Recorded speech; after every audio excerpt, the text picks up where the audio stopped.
You're watching CTV News, Calgary. The pandemic has driven millions of women from the workforce. Many have left dynamic industries or abandoned lifelong business dreams. Entrepreneur Kim Hayden says it doesn't have to be that way. She's encouraging Canadian women to return to business and set their sights higher than ever, and she is our guest today. Hi, Kim. It's nice to see you.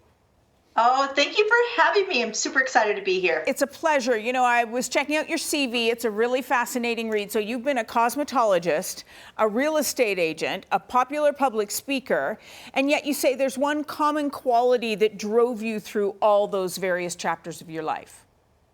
Absolutely.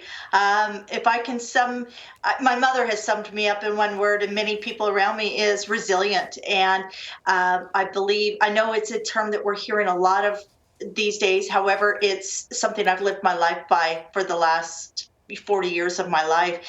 And I think it's critical. And I love the fact, I don't know if anybody caught our mayor's quote that she said at her acceptance speech. And she actually says moving forward in recovery rooted in social, economic, and environmental resiliency. Mm-hmm. So it's not just me saying this. So no. I'm super excited to share it. You're right. We've all got to be very resilient during these tough times. So you're hosting a major event here in Calgary next month aimed at women in business or women with business dreams.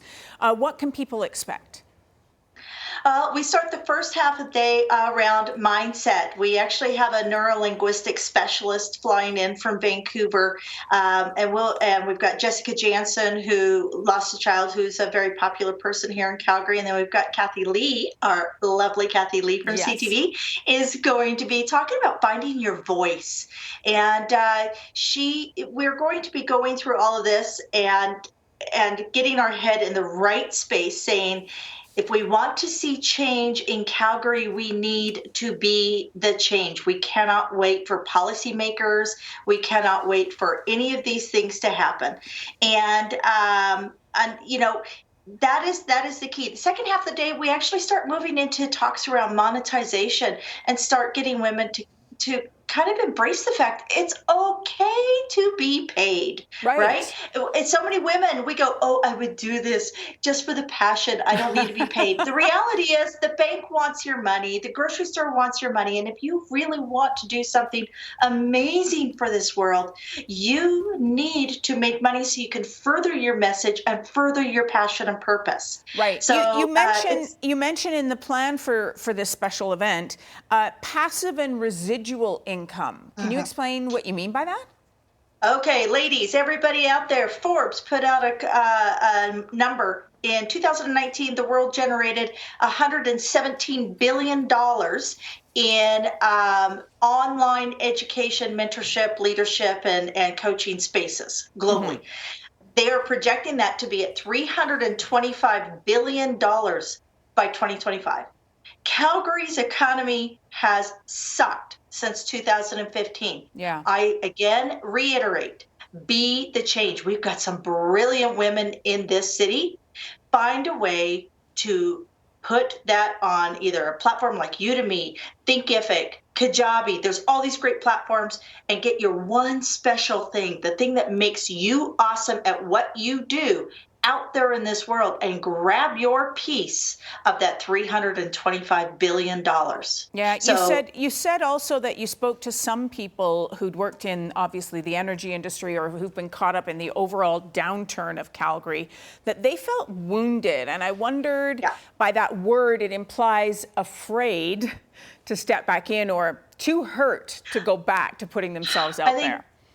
Absolutely. And I found that very interesting. Tired and wounded are the two words that I repeatedly am coming across when I'm interviewing women in Calgary in our C-suite and our academia spaces. And it's because of the cuts. And there's this survivor's guilt, and there's all these things.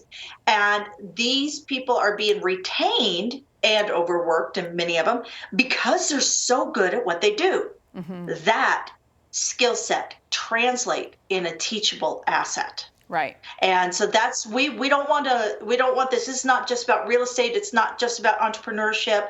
It's not about academia. It's not about C-suite. It's about taking the woman and her skill set, her opportunities, and finding ways to make that work for them financially through passive residual and through frontline opportunities. Well, I know our own Kathy Lee is going to bring a terrific voice to this event. She's experienced so much. She meets lots of people from lots of different walks of life, and having your voice heard is part of her mantra. So thanks so much for joining us today, Kim. It's been great to talk to you.